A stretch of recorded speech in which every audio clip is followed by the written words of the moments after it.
Let's say Namo Tassa to pay homage to the Supreme Buddha. Namo Tassa Bhagavato Arahato Samma Sambuddhassa.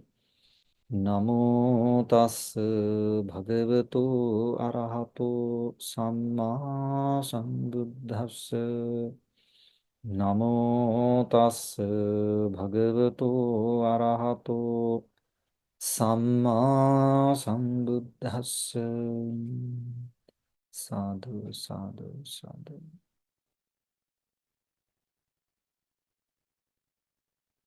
May the Noble Triple Gem bless you all. Today, also, we are going to start another discussion lecture that we started on Four Noble Truths. So far that we've discussed two lectures, two discussions that we performed so far. It was about introductory talks. So today we are going to start to talk about the suffering. So today that I'm going to especially pay attention on the material phenomena, the matter, which was taught by the Supreme Buddha. So the first of all that you can turn on the pages, the 40 page, the 40 onwards that we are going to discuss today. So here, the fact of suffering, it explains about the Buddha as a speaker, how he was special, that we all know. Whenever he speaks to the people, he uses different methods to teach even the same thing. So here about the suffering as well, he used several methods. So that we are going to discuss about suffering is, sorry, 5 aggregates. And I think you have heard there's another way explaining the noble truth of suffering as jatipi dukkha, jarapi dukkha, yeah, something like that. So here is one method that he used to emphasize and advocate about the suffering. So as a Supreme Buddha that we all know, he possessed very special abilities, special knowledge to preach. So when he preached to the people, that he looked into them and their capabilities and what they had been practicing in their previous lives and their special abilities and all these things that he considered before preach. So I would like to give some examples at how he preach the people or the listeners and how he read their minds. So there's an occasion, there was a monk called Sona, that he was practicing meditation and spirituality so hard, and he tried his best to get higher attainments, but he was unable to do that. And then he was fed up and he was about to give up. Then the Buddha knew his thoughts and came to him and advised him. So he was a musician before. Then the Buddha used sort of simile related to music. So he asked about something, violin or something. What happens if the strings are too tight? So can you get the tone that you want? Then he said, no.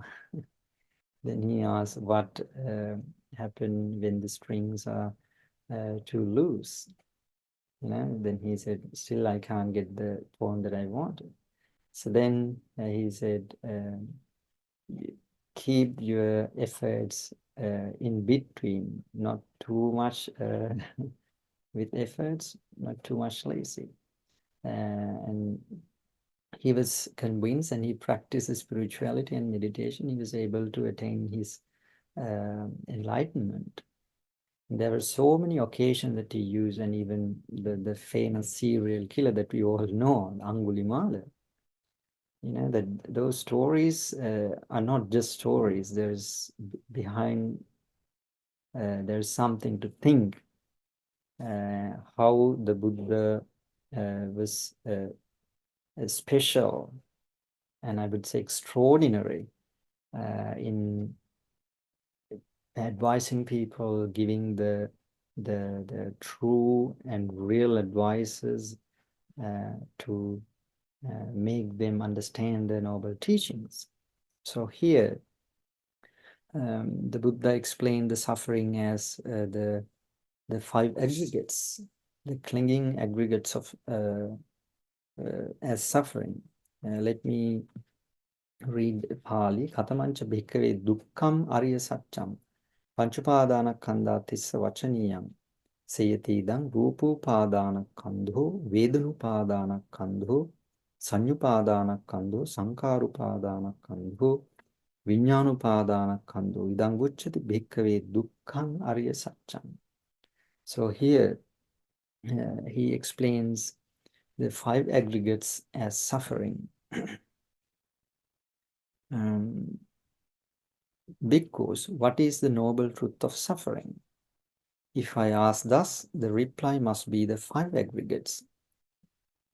What are these five aggregates? The corporal reality, the aggregates of corporal reality, the aggregates of feeling, sensation, and there's one aggregate is missing, perception, sanya, the aggregates of perception, mental formations, and the consciousness. Bhikkhus, this is the noble truth of suffering. So here the Buddha explains about the five aggregates as suffering. In this discourse, the five aggregates are mentioned as the noble truth of suffering. It is questioned, what is the noble truth of suffering? The answer should be five aggregates. We all know. Even some other discourses that the Buddha used, Buddha says that in brief, the five aggregates is suffering. So we all know, according to the deep teachings of the Buddha, that there is no being, no such being, only five aggregates. So we can say there is being is nothing but five aggregates. Five aggregates or panchupadana is nothing but suffering. So in these five aggregates that we are going to discuss, the very first one today, the material form or corporal reality, the aggregates of matter, in other words. So those who have studied Abhidhamma, they know there are 28 types of rūpa when we discuss about the aggregates of matter.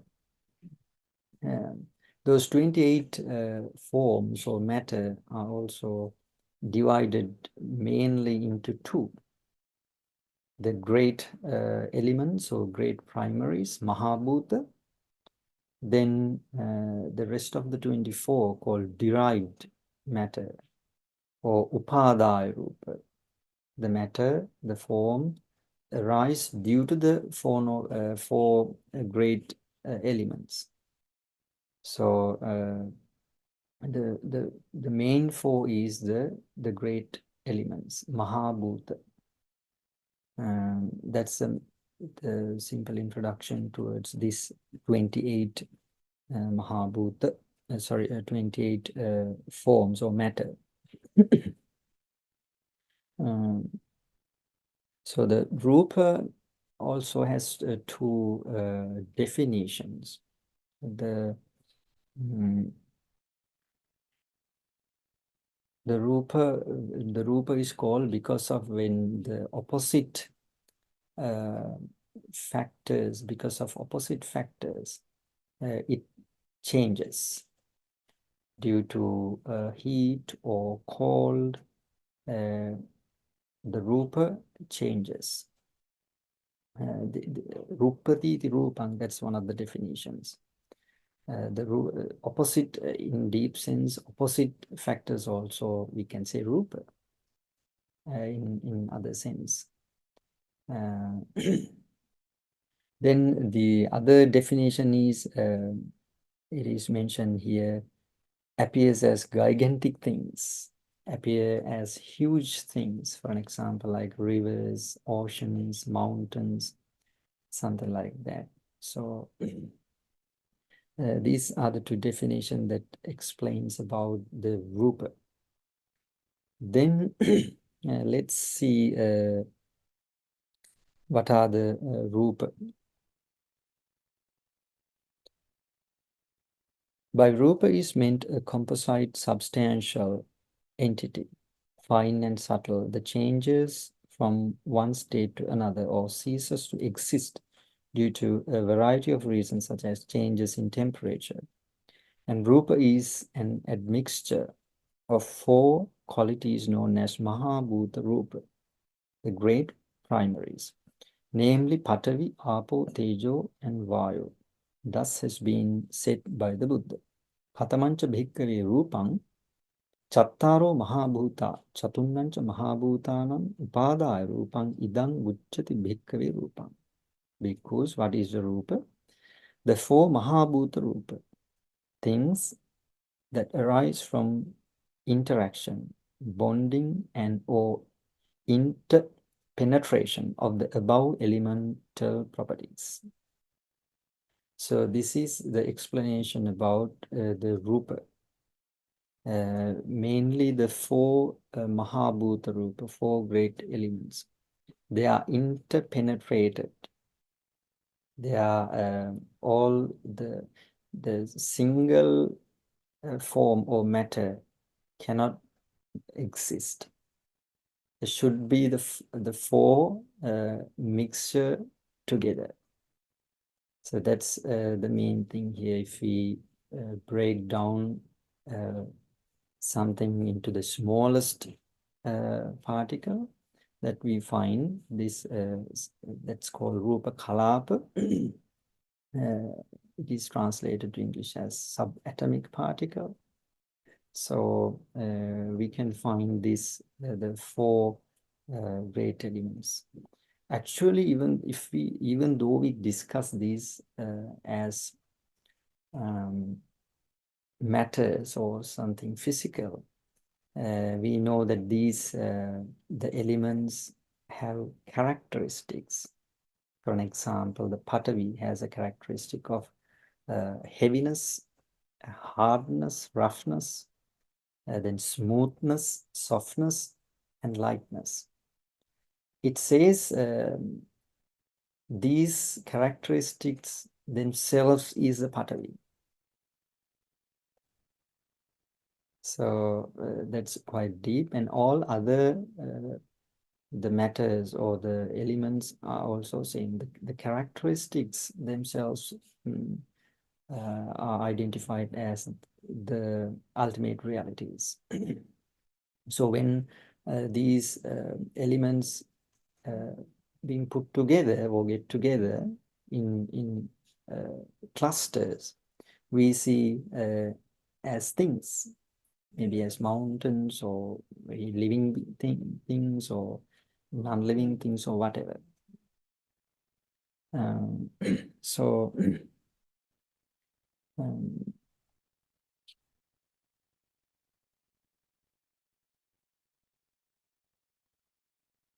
things that appear as a vast like earth, trees, mountains, rivers, and oceans are called Mahabhuta, as I explained earlier. Furthermore, there are 24 entities that arise by interpretation of Mahabhuta Rupa, and which are the integral part of the things that have arisen by the way of Mahabhuta Rupa. These are therefore given the epithet, or we can say by name, Upadaya Rupa, which by number is 24. So there are the 4 Mahabhuta Rupas and the 24 Upadaya Rupas. Thus the entire Rupa or corporeal reality consists of 28 substantial entities. Then it explains about the Patavi. The more Patavi, the more hardness object possesses. The less the Patavi, the softer the object is. Henceforth, it should be kept in mind whenever reference is made to hardness or softness, it is the degree of the presence of the Patavi that is being spoken of. So we know that all the materials is consist of mainly these 4 Mahabhuta. We know the degrees of the Mahabhuta is differ. And we know that all these 4 elements consist of all the materials. So there is no existence of only 3 elements. Always mainly 4. They are interpenetrated. So we recognize things as, for an example, like if in something the Patavi is more, then we can experience one of the characteristics which I mentioned a bit earlier, like hardness or softness or heaviness or something like that. Then we recognize that as Patavi. When it comes to water element, we know the characteristic of water element as fluidity. It has a nature of fluidity and cohesion. In water element, even though we call water, it's still, there is earth element as well, and the rest of the 2 as well. Tejo, or the temperature element, is also the same. The air element is also the same. For an example, like if we take water element, that we can understand how the earth element work in the water element. For an example, when we saw what tsunami did, and today there is, I think that there are some technologies that the people use water to cut even stones and iron. So in these occasions that we see that we can see how Patavi works in the Patavi Dhatu, or the earth element work in the water element. And the rest of the elements quite same. So that's why it is said that these the Mahabhuta, or the great primaries, are interpenetrated. We can't find them separately, even in the tiniest particle that we can divide into. So then the Apo, when fluidity, cohesion or adhesiveness of an object is spoken of, it is to the degree of the presence of Apo that is reference is made. Similarly, it should be taken to heart that hotness or coldness of an object is the extent or to which Tejo is present in that particular object. When motion,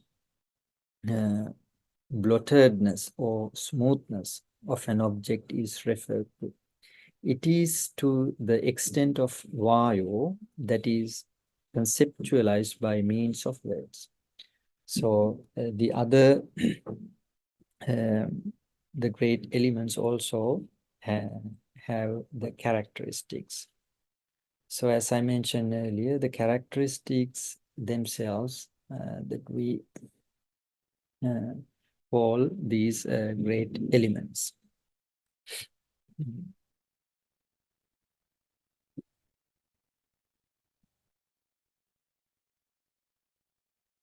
If there is any entity in the universe, it is but a compound of these four Mahabhutas. These four rupas exist by interacting with each other, always and in everything. The four exist together. Even if one goes off, the other three cannot hold and the whole mass extinguishes. That's what I explained earlier. All these four Mahabhutas are interpenetrated. Albeit in different entities, the four are not found in exact balance. In things such as hair, wool, nails, teeth, skin, and flesh.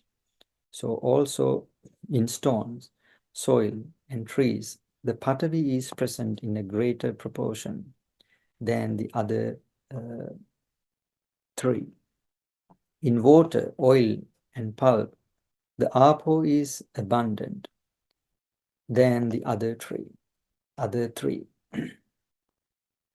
In fire, rays of sun and moon, etc., Tejo exceed the other three, whilst in wind and smoke, Vayu is plentiful than the other three. And the world, as we call it, is there as long as the proper proportions of the four Mahabhutas are maintained. Any alterations of their composition would destroy the world. Any increase in the composition of Patavi in the human body would make it like unto a log of wood. If Vayu increased while Apo decreased, the body would dissolve in air like pile of dust. If Patavi decreased while Apo increased, the body would melt like a piece of ice. If Tejo increased, the body would swell like excrescences jutting out.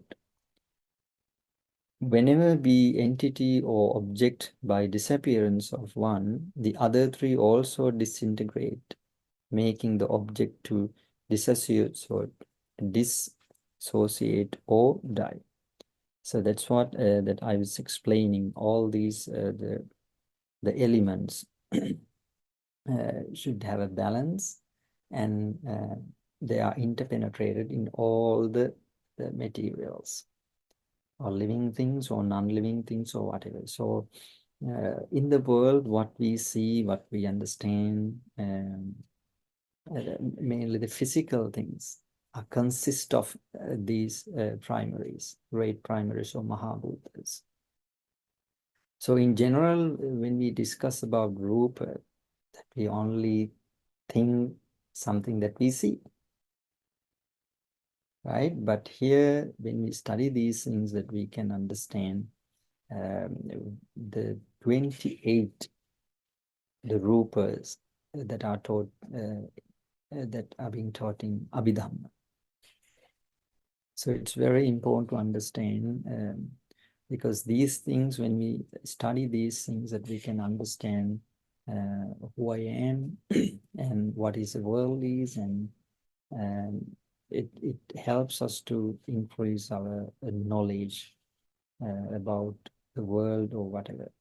So, and especially when we practice vipassana or insight meditation, that we should be able to understand the intrinsic natures of these elements, and the common nature that we all know, the anicca, dukkha, and anatta.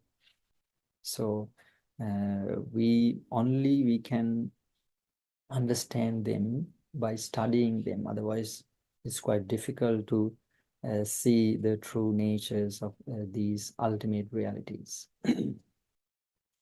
So then let's move on to the 24 upadaya rupas.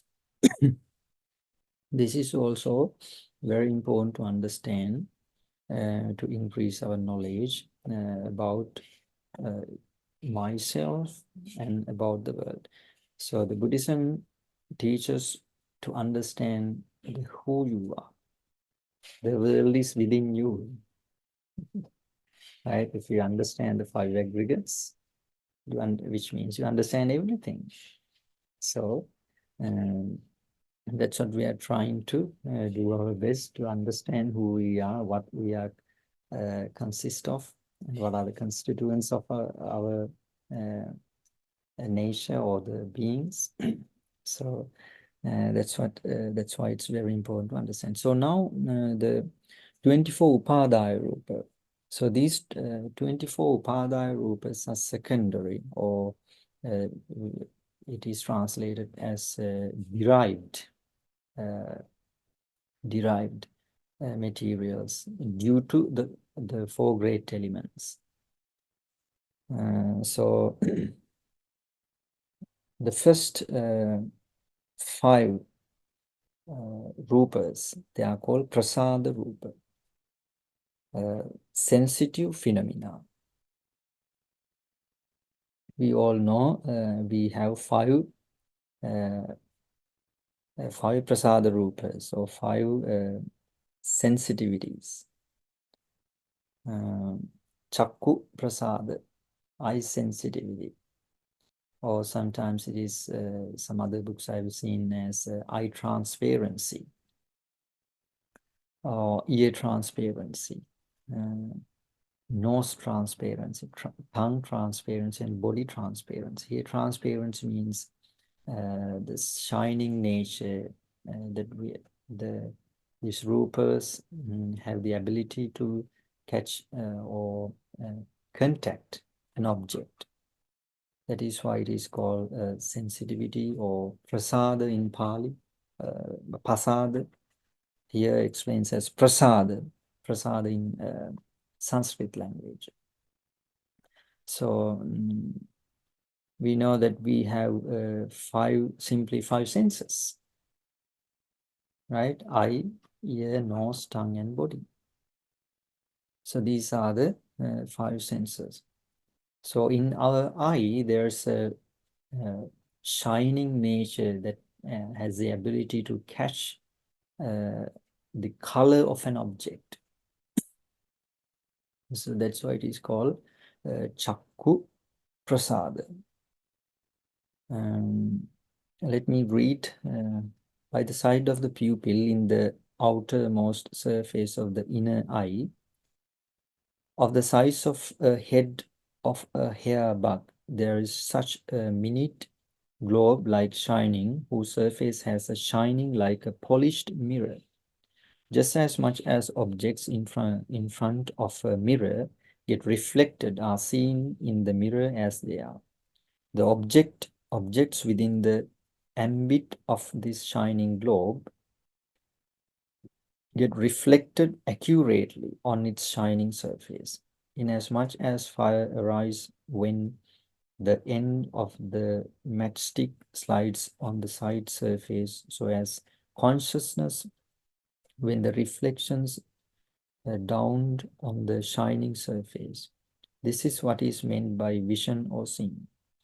The shining surface is the eye that helps the eye consciousness dawn, which is known as the Chakku Prasada.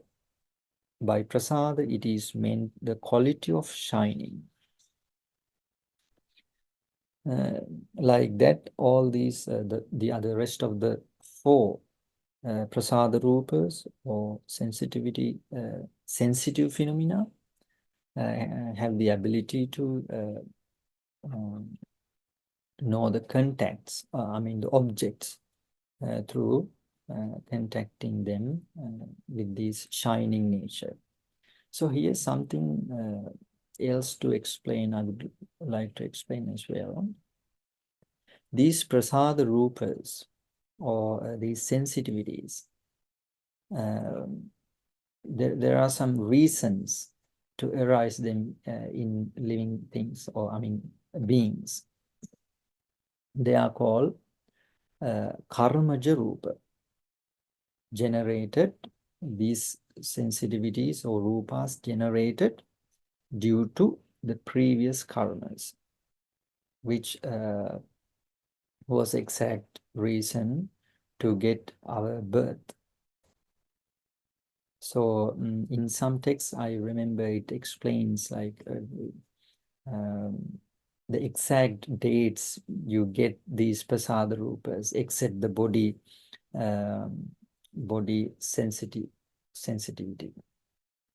For an example, it says like last day of the 11th week, which means the 77th day after you were conceiving, you get these pasada rupas. So if you're the karma, the wholesome karma, which conceived in your mother's womb, if it's not powerful, you will not get these pasada rupas. Which that's why sometimes we see people, or we call them like jati andha, who are born blind.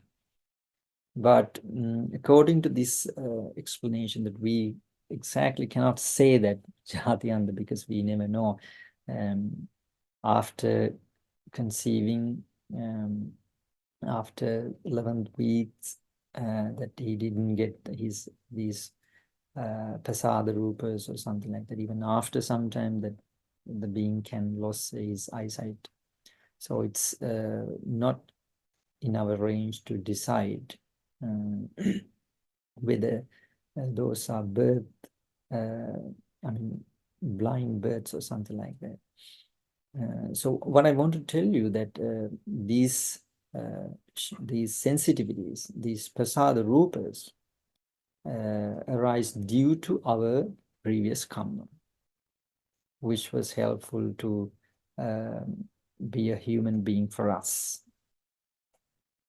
So when it comes to the hells, the woeful realm, woeful places, for an example, if we take a cat or dog or any other animal, they also have these, the rupas, these sensitive phenomena like eye and ear, the tongue, the nose, and the body. So it says that those beings who are born in the woeful realms, woeful places, these rupas arise due to unwholesome karma. Due to their unwholesome karmas, they have gained their the eyes, ears, and all these. For humans and the divine beings, they get these prasadas due to wholesome karmas. That's very important to remember as well.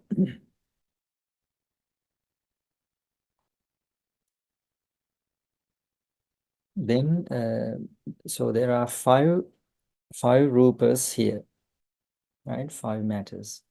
And then we study the gochara rupa, objective phenomena.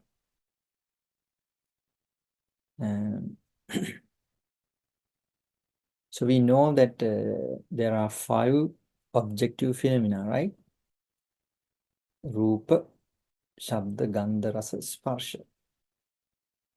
The Rupa here means that we have to understand the difference here, the Gochara Rupa and the whole Rupa that we started to discuss earlier. The Rupa here only means the color, because the eye sensitivity or the eye only can catch the color of something. All the objects that the eye recognize only color. So these gochara rupas, objective phenomena, is what we recognize as objects. the color, the sound, the smell, the taste, and the touch. So these are the 5 objects that we contact through our senses or sensitive phenomena that we discussed earlier.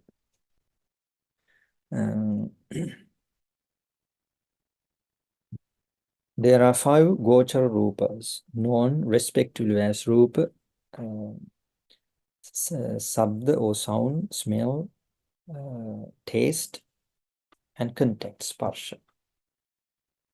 By rupa here stipulated the colors such as blue, yellow, red, white, etc. By rūpakkhandha or materiality is understood all the aforementioned 28 rupas, while here rupa is meant solely for colors that are herein stated. So also should it be sternly expressed that color or varna is only one out of the 28 rupas which is visible. The other 27 rupas are invisible. So it's quite interesting to understand that what we can see is only one color. I mean, only one rupa among the 20 rupas. So there's a tricky question that I would like to ask. Can you hear me? I guess you can hear me. So can you touch what you see?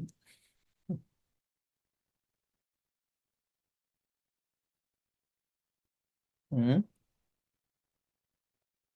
Can you touch what you see? Or can you see what you touch?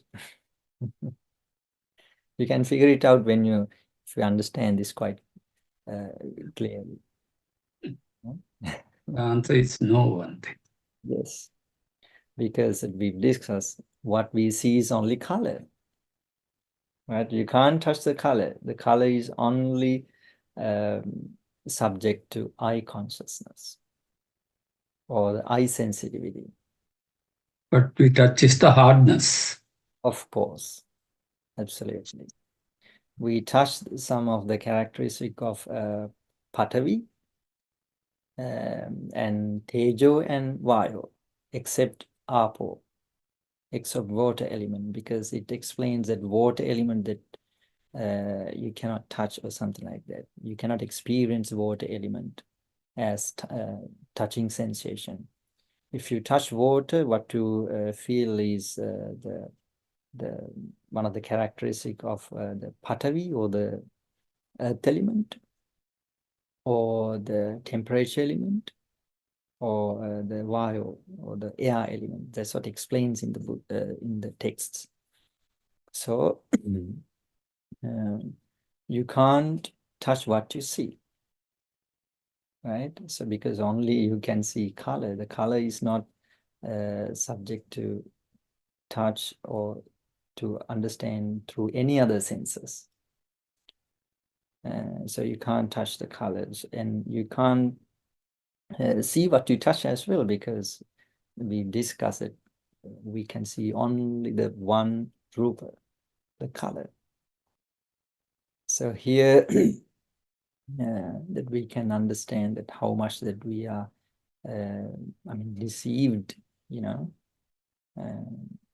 or how much that we are in ignorance, because that we think that we can touch what we see, or we tend to touch what we see, right? So, but you can't do that. Then Shabda, it's common for all the other, the Gochara Rupas, the objective phenomena as well, right? The sound that we can only understand through the ear. You can't understand the Shabda through any other senses. And it's common for other Gochara Rupas as well. So sound or Shabda is as we all know, the result begotten when two objects clash. Voices, siren voices, result from clash of atmospheric gases on some hard or soft object. Gandh, smell, good or bad, refers to chemical emanating from so varied a number of objects as rotten, decomposing substances, perfumes, certain gases, etc. Rasa or taste points to some qualities present in substances, such as fruits and vegetables. These qualities are sweetness, bitterness, saltiness, and sourness. These qualities are dependent upon the chemical composition of the substance. By contact or sparsha is designated certain qualities that one feel, as for instance, smoothness, roughness, weight or lightness, etc. Although in systematizing Gochara Rupa, sparsha is taken as separate type of Rupa. In reality, this isn't the real state of it. Sparsha is also used to designate the four Mahabhuta Rupas. Here, you have to recorrect the three Mahabhuta Rupas, except water or Apo Dhatu. In fact, Sparsha is nothing but the alternative name of Mahabhuta Rupas. Therefore, it should be reminded that although there are 5 Gochara Rupas, yet in number, numerical, there are only 4 Gochara Rupas. So, we discussed there are 5 objective phenomena. The color or the Rupa, the sound, smell, taste, and contact. Rupa, Shabda, Gandha, Rasa, Sparsha. It mentions as, it counted as 5, but in number only 4, because the sparsha, the contact that we discussed, is the Patavi, Tejo, and Vayu, which we discussed earlier, and that is the we call sparsha, or the contact. So it is not counted here again as contact, because it is mentioned earlier in the Mahabhutas. Is it clear what I was trying to explain in the Mahatmya?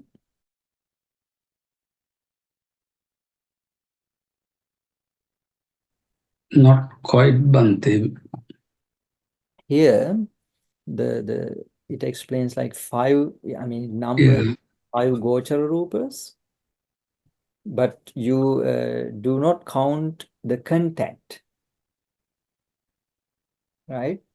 Contact, because the contact is the 3, the Mahabhutas, which we discussed earlier, Patavi, Tejo, and Vayu, except water element.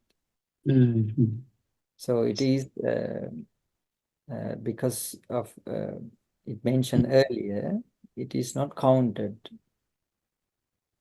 Bit confusing, yeah, but it's clear. Okay.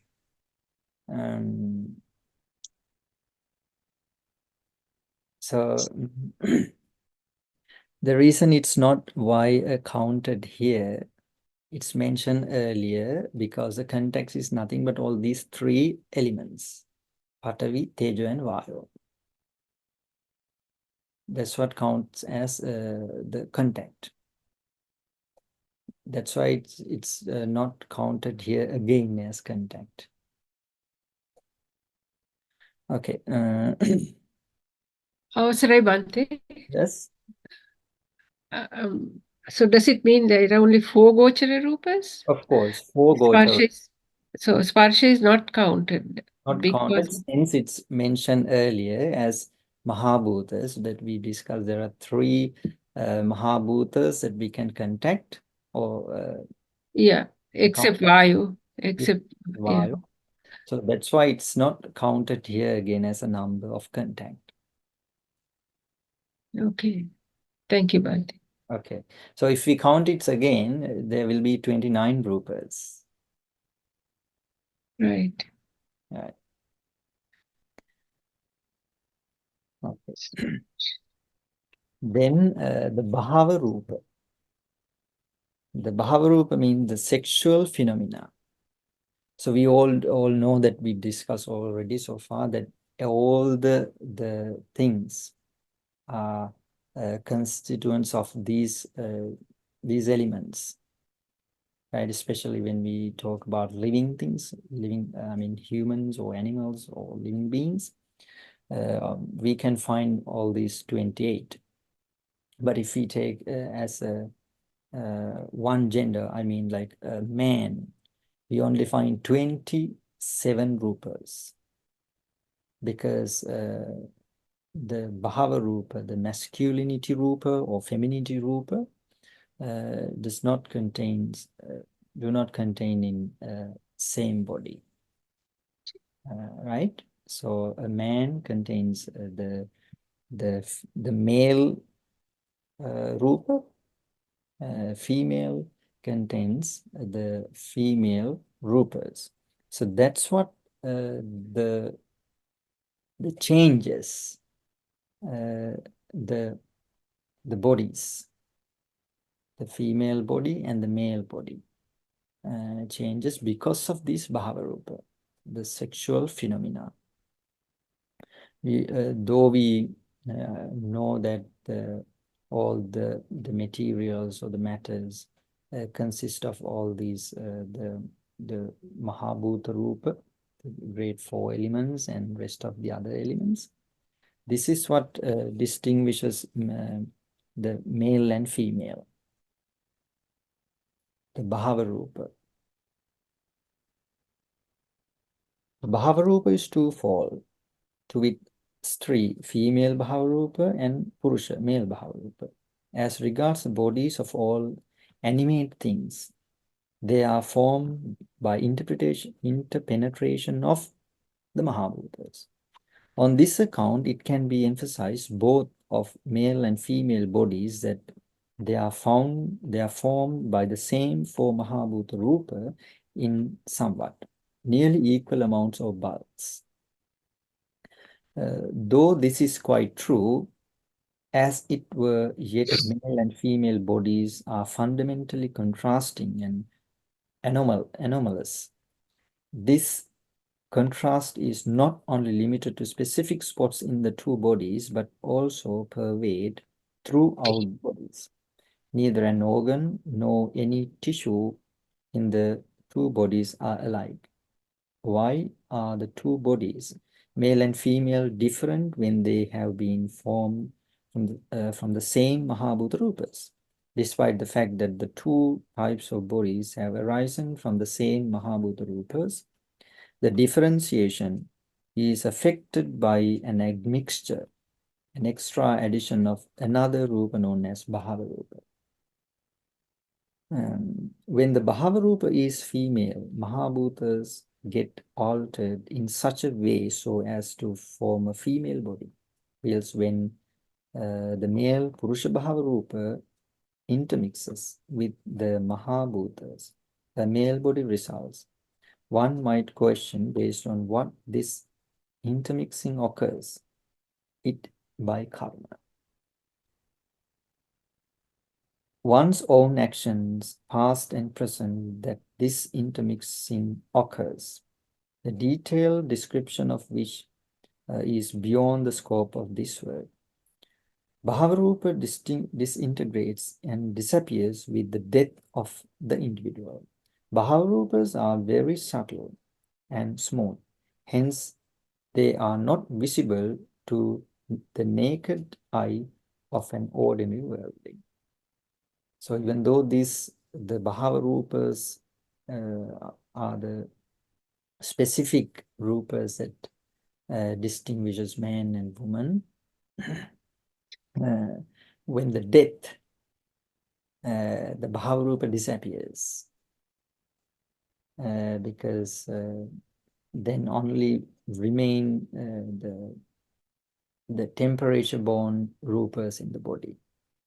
the bodies when you die. There's no mind-born, there's no karma-born matter, there's no aharaja rupa. The rupas generate through nutritional or the food. When someone passes away, only remain the temperature-born matter. That's why the bhava rupa and all the other matters disappears when you die. Bhante, according to this explanation, a human can't have part female rupa and part male rupa, is it? In the one human being. Yes. It can be one or the other. Yes. If you find male, you find the male bhava rupa. If in female, you find female bhava rupa. And it mentioned what's the reason to change, I mean, to have bhava rupas. It's due to Karma. Yeah. Yes. Bhante, I have a question. Yes. If there's a sort of a transplant from one sort of, say, heart transplant, Yes. can a woman's heart be transplanted then to a man's? What happens then? I'm not sure about that. That kind. Yeah. Is it happening right now? Or I mean, Yeah, I don't think they take the sex of the person donating the things organ. like kidneys, lungs. Organs, yeah. Yeah. maybe yes, maybe it's I mean partial. It's a part of a human body. Yeah, yeah. Will not be. I mean, It's maybe the kind of bhava rupa. okay. Maybe the bhava rupa doesn't affect all organs, but only some organs. No, it it explains does affect all the body. All the body. Yes. Yeah. Yes. Doesn't explain how. Yeah. It's,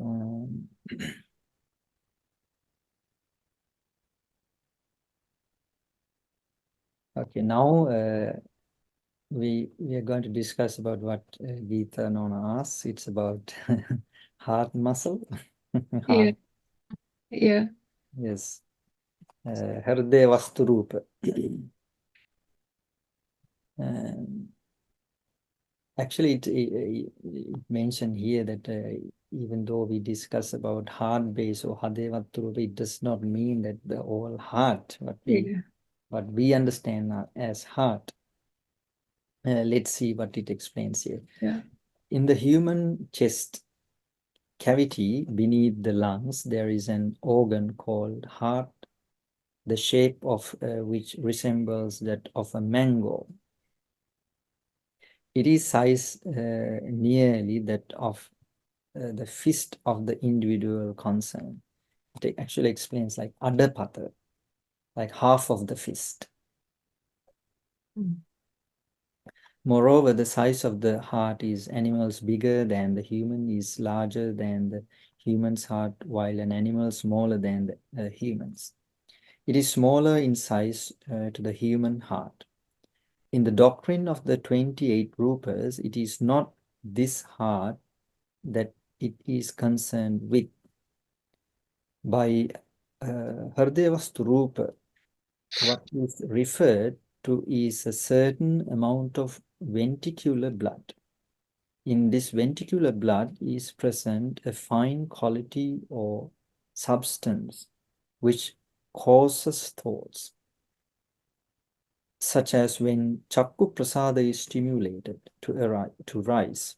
It is this quality present in blood, helping thought currents, that is asserted as Hridaya Vastu Rupa. So here Hridaya Vastu Rupa means some shining nature of the blood.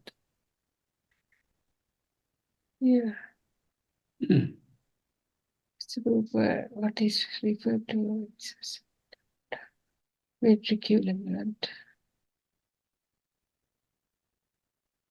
So we know that since that we have some understanding about Abhidhamma, that we discuss where the consciousnesses appear, that we know the Chakku Viññāna and something like that. There are 10 we call Vipancha Viññāna, 10 consciousnesses.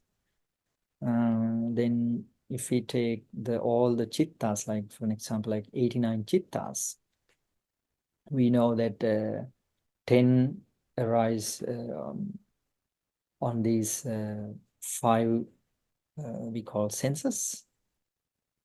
Then there are other 4 appear in the formless realm,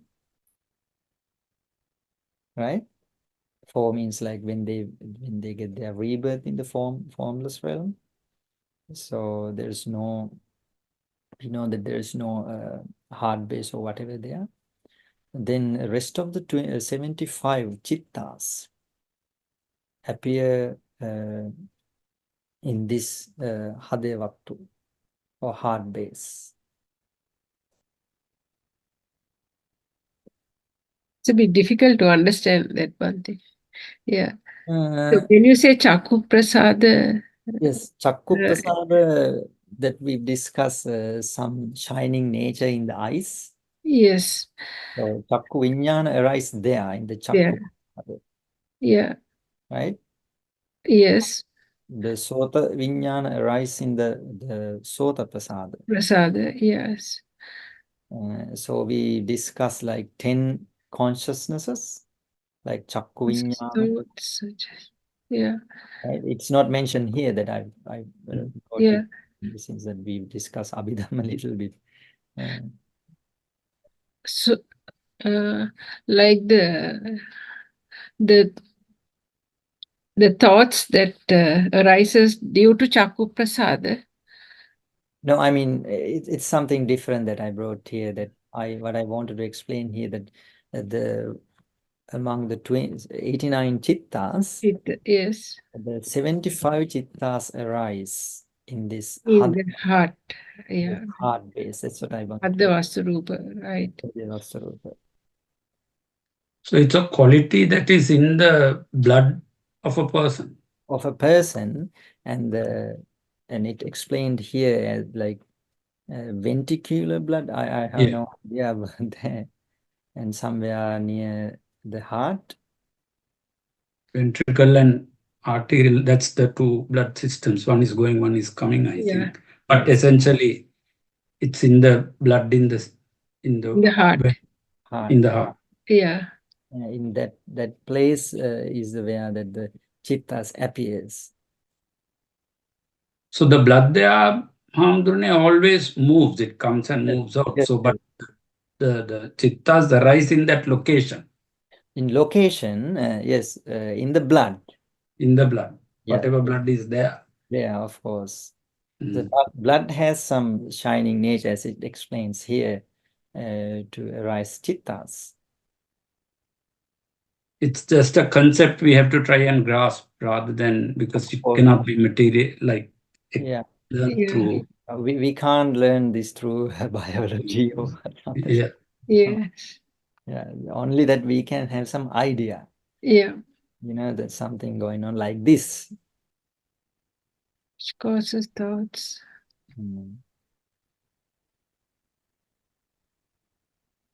Maybe that's why when you get some sudden thoughts, your heart kind of start pumping or something. Yeah. So maybe that is the sign of it being. Yeah. So yes.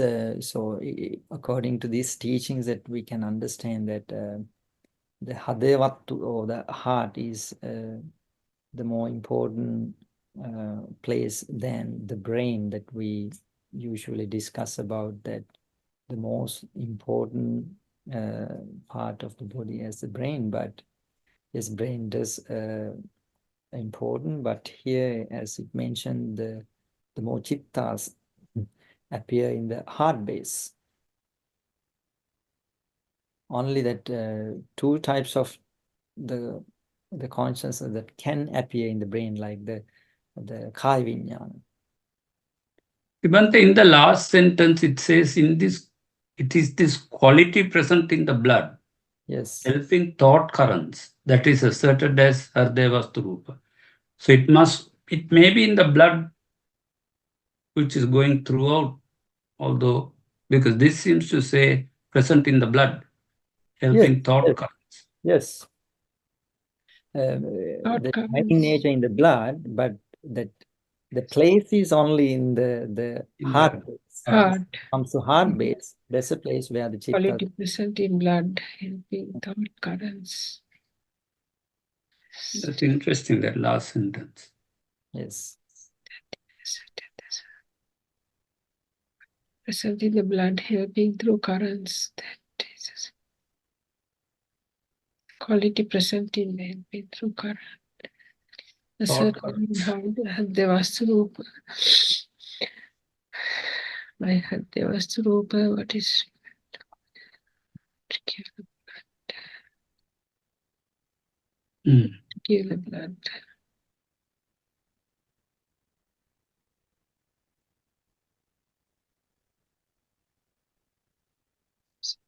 So I think I didn't explain about the Kaya Prasada Rupa much. The Kaya Prasada Rupa, the where the chittas appear in the body. In all our body, there's a shining nature which can appear. I mean, chittas can appear, except the places where it's like dead skin and the nails and hair. Except those places, throughout our whole body, the chittas can appear. That's what you call Kaya Prasada. Kaya Prasada Rupa. So, Right. Bhante, the Chitta Prasada, the Chitta Prasada arises in the Kaya, Hridayavatrupa and the Kaya Prasada. yeah, I mean it's two different things. Yeah. But Kaya, in two places, the yeah. Chittas arise in two places. Not two places. We can say like the Chakku Prasada, Sota, Gana, Jiva, Kaya, and Hade, 6. Oh, okay. Yeah. Yes. In 6 places, yeah. But here, since we've discussed Rupa, the Prasada Rupas counted as 5. Yes, yeah. Prasada Rupas. Yeah, so I think then Hridayavatrupa also can be included as Kaya Prasada. I'm not sure about that.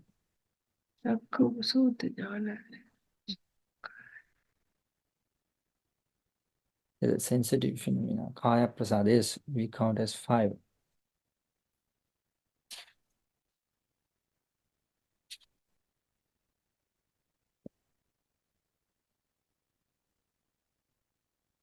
Prasada Rupa. So anyway, here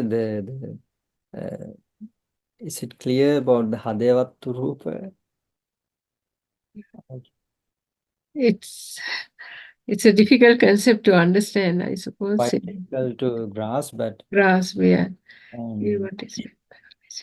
Yes, we have to keep studying this. Yes. Is at once, yes, we can't grasp quite easily because it's not quite used to us.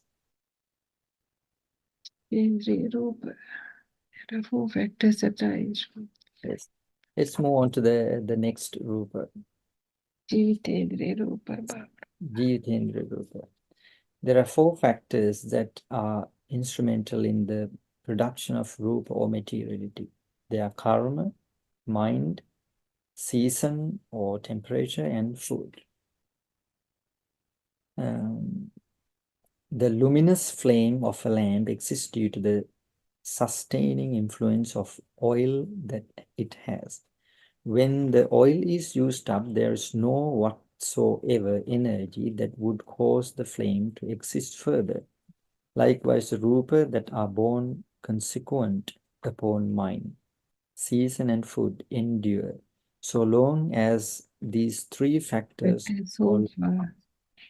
After the extinction of the factors, these rupas have no capability of continuing any longer. It is like when a cause disintegrates, the effects too disintegrates. This fact can be grasped rather easily by considering what happens to the material elements, rupas, that are born of food. When the food is not eaten for some time, the body becomes fragile and faded. This happens due to the decrease of that part of material element derived from food, which enlivens the animates of the body. To cause the manifestation of these rupas, food shall have to be taken once and once again. When the food is digested and assimilated, the material elements that are formed thereof also get carried off. The rupas that come into being because of mind and season enjoy the same fate. But the nature of rupas that come to be from karma is entirely anomalous. The karmaja rupas that exist in the body came into the being as a consequence of karma performed in a previous life. This karma which belongs to the past get dissipated as soon as they were performed. Nonetheless, rupas formed by immaterial karma are sustained through comparably long periods of time. To sustain these material elements, there is no necessity to perform again the corresponding karma. There must be a special power for these karma-generated rupas to be sustained for so long continuation. This special power is the Jivitindriya Rupa. It is by intermixation and penetration of the Jivitindriya Rupa with Karmaja Rupa that it confers a prolonged life span of Karmaja Rupa. This means to say that Jivitindriya Rupa is also born of previous karma, and its chief motivating factor of existence is to control the Karmaja Rupa. So here what it explains, there are 4 factors that generates rupas in our bodies. The 4 factors are the karma, then the mind, karma chitta irtu. Irtu means temperature here. Then karma chitta irtu ahara. So we understand how this works. For an example, like chitta-born material, I mean the rupa. So for an example, what happened when you get angry? We understand the rupa, how our rupa changes. Right? Our face becomes red or pale when we get angry, which means that the rupa, there are some new rupa arise due to that the anger thoughts. Then the temperature or the season, as explained here, when you go into go out in the scorching sun, you can see how your form changes or some new matters arise in your body. And when you exposed to cold as well, right? Then food, right? What happens, it explained here, what happened when you stop having food. Your body becomes fragile and faded, as it explains here. And when you get good food, you get a more pleasant appearance, which means some new rupas appears due to food. But here what explains as karmaja rupa, it's not something that we can understand, I mean, experience, because it's due to the past karma, the exact past karma, which helped to get the rebirth. So that's the karma that helps to maintain the karmaja rupa. So here Jivitendra Rupa means this karmaja rupa, which generated due to bad karma. This Jivitendra Rupa maintains this karmaja rupa, since that we can't do anything for that past karma to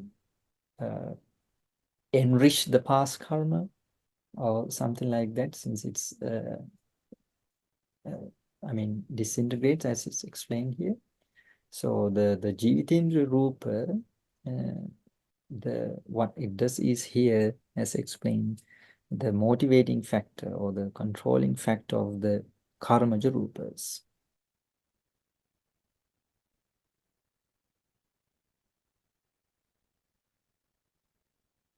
Bhante, in the middle of that para it says, nonetheless, rupas formed by immaterial karma are Yes. sustained through comparably long periods of time. Mm. What is immaterial karmas?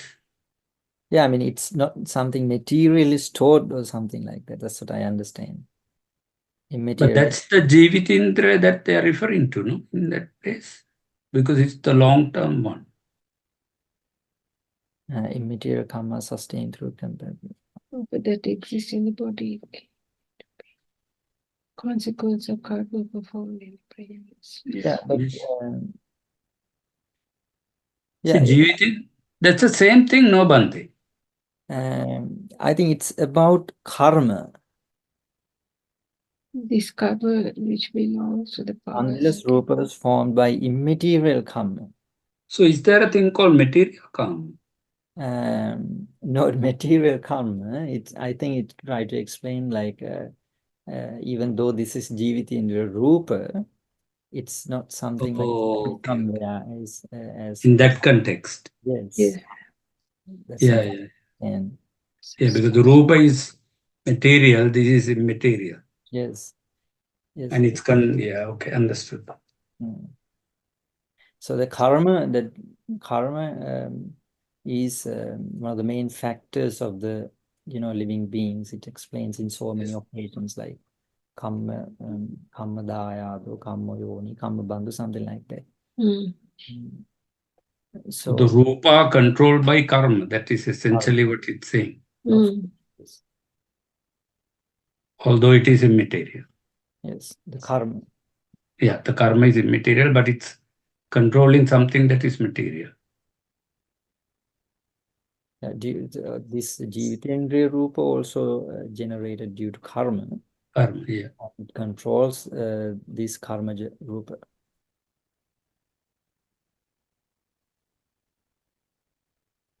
So one of the Burmese monks that I think I shared that video some time ago, one of the Burmese well-known monks, his name is Venerable Ullinduwawe. One of his talks that he explains about something interesting to understand, that he says that we do some medical tests, right? Maybe blood test or some other body parts, we do some tests. That we know that here, as this explains, there's something called karmaja rupa.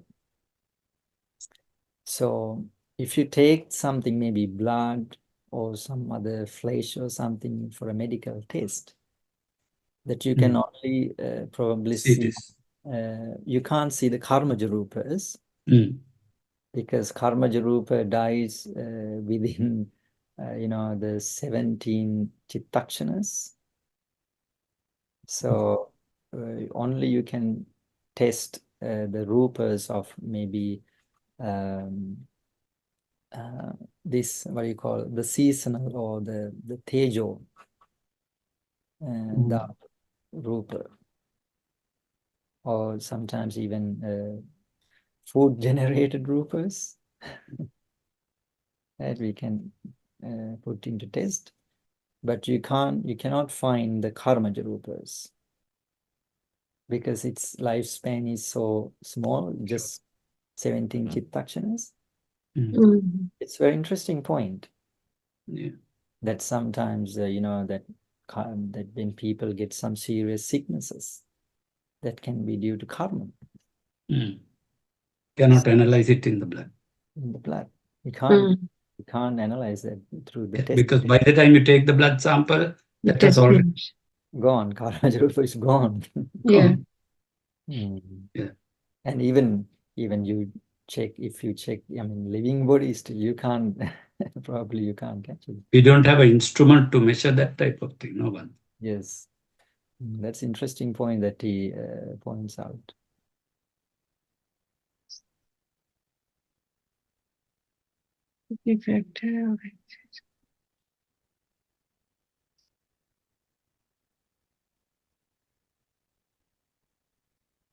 Okay, there's another, the last one in the main categories of the rupa. Let's discuss it as well. The material element born of food, ahara rupa. The food stuff having arrived at the stomach gets boiled up by gastric juice. While being boiling, the essence rasa contained in food stuff leaves the gets absorbed by different regions of the alimentary canal. The essence so absorbed is transported to specific sites of the body by the blood system, and wherein the rupas in the essence, by influencing rupas already present at those sites, produce additional types of rupas.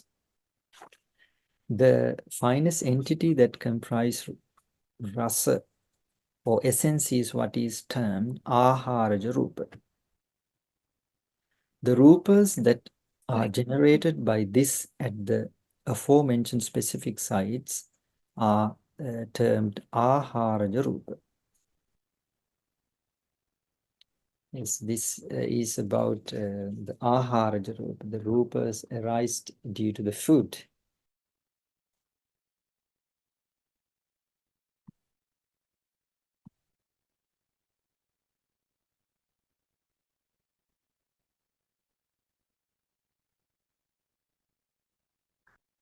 Then the 28 rupas again divided into two. So these 18 rupas that we've discussed so far is called concretely produced rupas. Then there's another rest of the 10 rupas are called non-concrete, concretely matter. So in though we count all these 28 as the paramatta, it explains in the deeper the Abhidhamma, when you learn the quite deep Abhidhamma, it explains this. Even though this the last 10 is counted as paramatta, it's not, I mean, exact paramatta, though it is included into the category of paramatta. It's sort of natures like rupas. So let's see these rupas as well. The other more subsidiary rupas are akasa, space element, kaya vinyati, bodily intimation. It's not translated here in English. The vag vinyapti, vocal intimation, lahuta rupa, lightness, mudutarupa, sorry, lahutarupa and mudutarupa.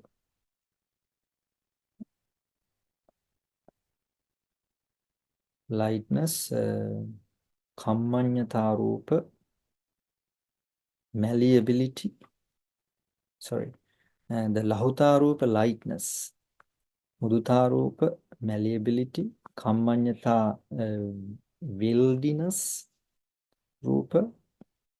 Then upachaya, production, rupa, santati, continuity, jarata, decay, anicchata, impermanence. Those are the terms for these last rupas, which is not translated. All these are termed collectively as rupakkhandhas. So it's not explained in detail the last 10 here. So all these 28 rupas that we discuss in detail, the first 18 rupas, they are called nishpanna rupa, or concretely produced matter. Then this, the last 10, they are called non-concretely matter. All these 28 are called rūpakkhandha or upadana, rupa upadana skandha.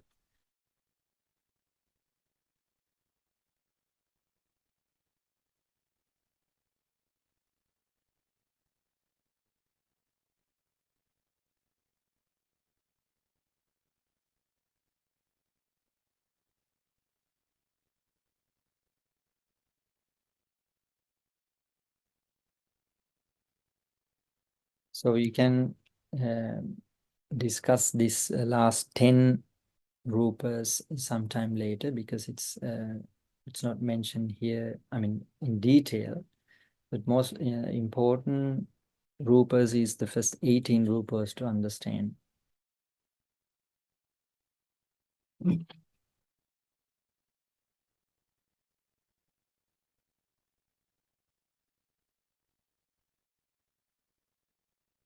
So Sorry, Bhante. There are the 4 factors that generate the yes, karma, chitta, rupas. ahara.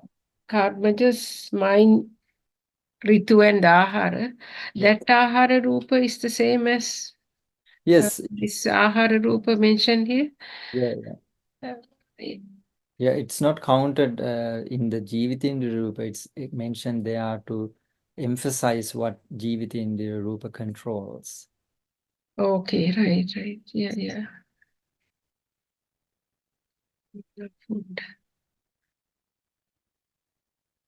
If you can find the comprehension manual of Abhidhamma, this one, I think you can't see probably. Okay, comprehensive. Yeah, I think there's PDF as well, if you want, that I can share. In this book, this 28 rupas explained quite well. If you can go through.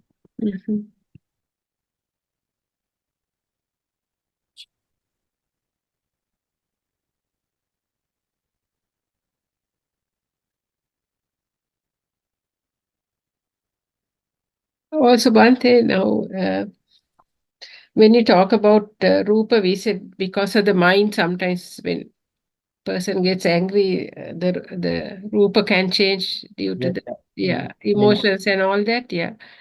Just like, Rupa. sorry, Bhante? Generates new rupa. Generates new rupa. Yes, yeah.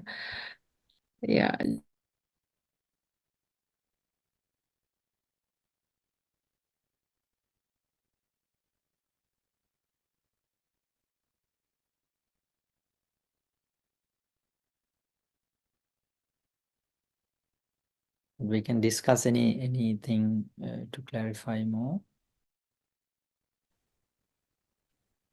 We had to discuss all the things to clarify, I guess.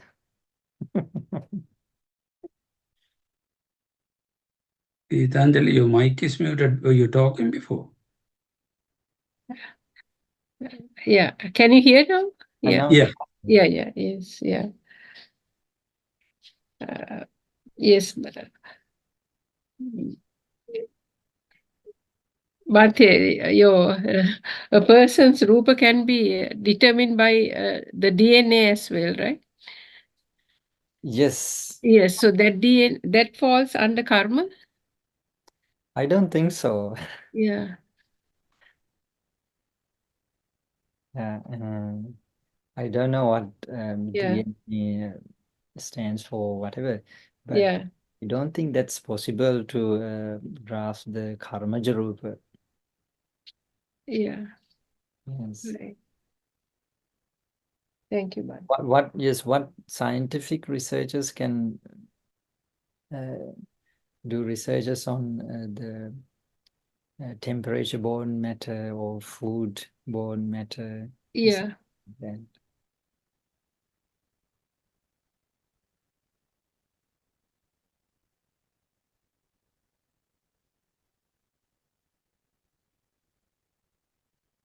In the DNA, we probably see the results of the karmaja rupa. Karmaja rupa, yeah. Yes. Life is nothing but a result of karma, no? Yes. Yeah.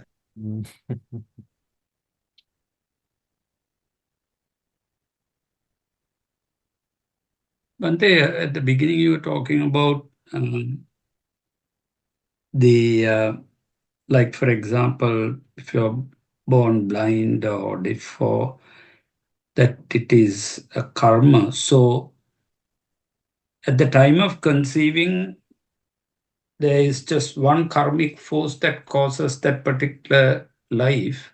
Yes. And in that, all the attributes of whether your sense organs are working or everything is in that one karmic force, isn't it? It's not that there are several karmic forces. Yes, I mean that we discuss how the wholesome karmas, for an example, wholesome karmas works, for an example, like three-rooted wholesome karma. And Trihetuka. yes, Trihetuka. and two-rooted Utkrishta. vipahetuka.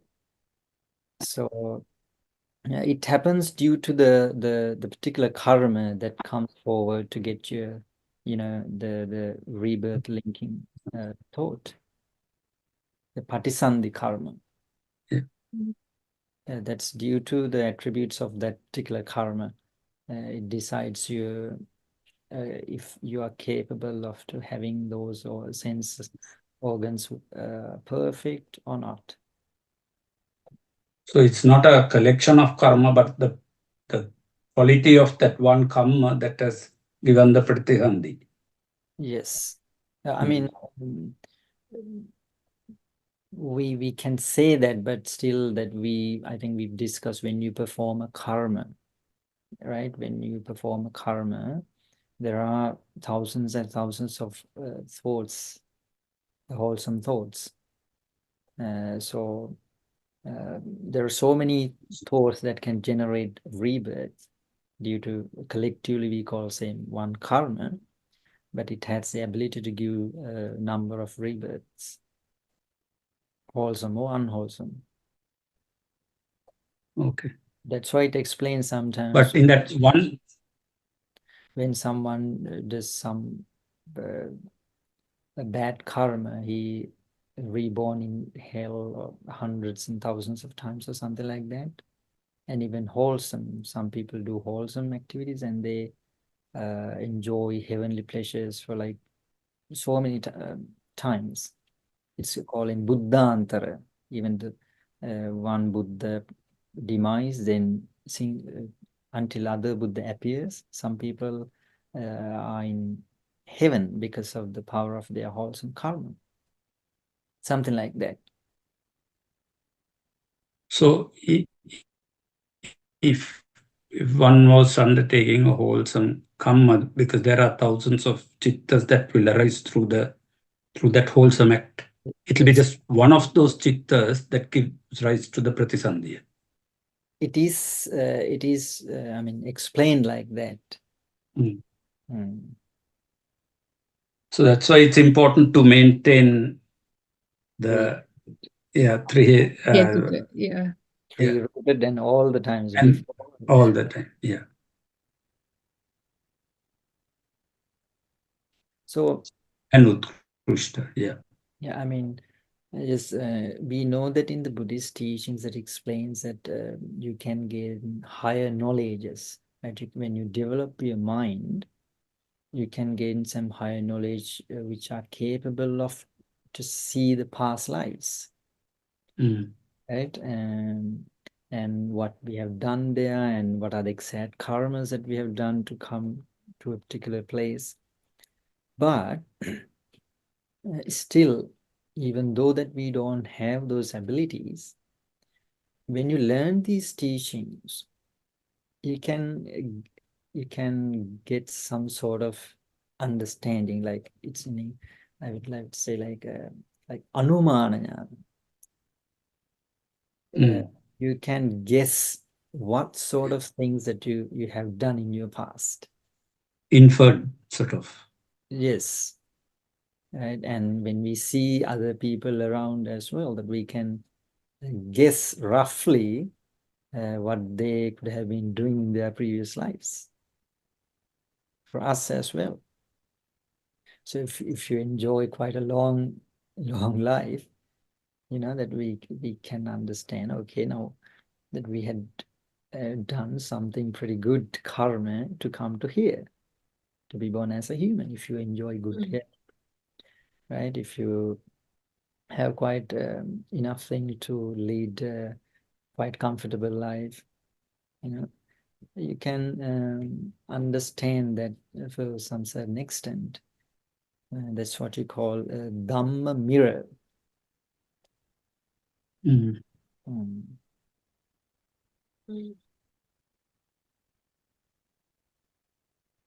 There is someone called Galaxy A50. Would love to hear from you. Okay, then if you don't have any questions, then we can wind up here. I think you don't have more questions, right, Mahinda Mahatma and Geethanjali Nona? It's a lot to read and understand, Bhante. It's yeah. it's If you very complex stuff. Yes, that's why we have to do this. Yes, Bhante. So post questions that I can try to. Sorry, Bhante, you mentioned the Galaxy 50 S50. It's me, Preetika's mother here. All right. Okay. I couldn't unmute it. I was just struggling with that. I'm so sorry about that. It's all right. We just want to hear from you. Sorry about it, Bhante. All right. Pose any questions if you have. I mean, try to. Okay, Bhante. It seems to be okay at the moment. Okay. I understood, and may you have a lot of merits, Bhante. Thank you. Geethanjali, you can ask questions. I mean, if not here, you can put into the WhatsApp group as well. I can try to give. Okay, thank you, Bhante. Yes, thank you, Bhante. Because I understand this difficult for me as well, though I'm trying to teach. Yeah. And even in this second language, it's not quite. Yeah. So anyway, yeah. What do you think?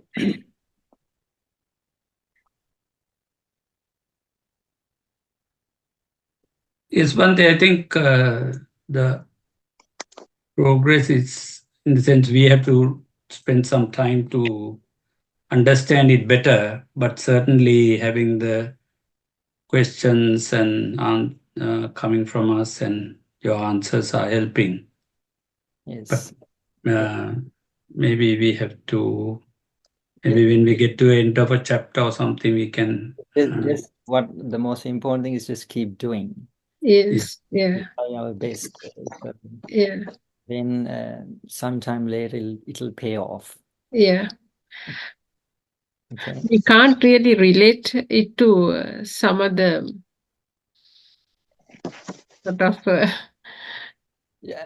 yeah, when you real things like don't try to be hurry to relate maybe life or something like that. Still you can do it when you I mean learn.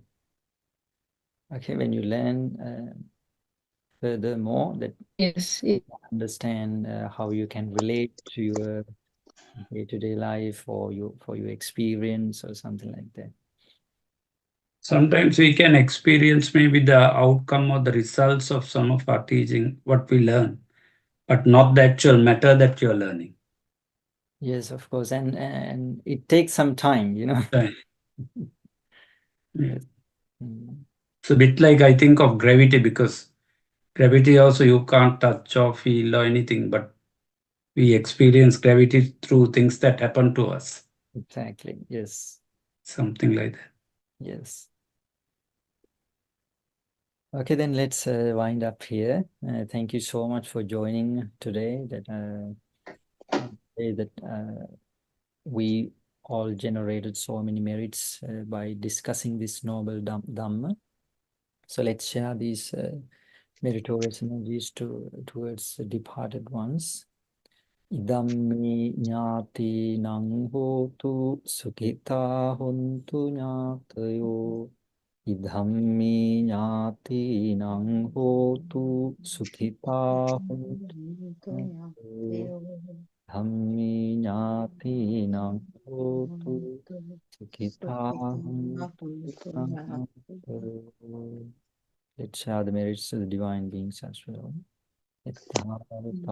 Amhi sambhatang punya sampadang sabbe deva anumodantu sabba sampatti siddhya tavatacha amhi sambhatang punya sampadang sabbe deva anumodantu sabba sampatti siddhya tavatacha amhi sambhatang punya sampadang sabbe deva anumodantu sabba sampatti siddhya.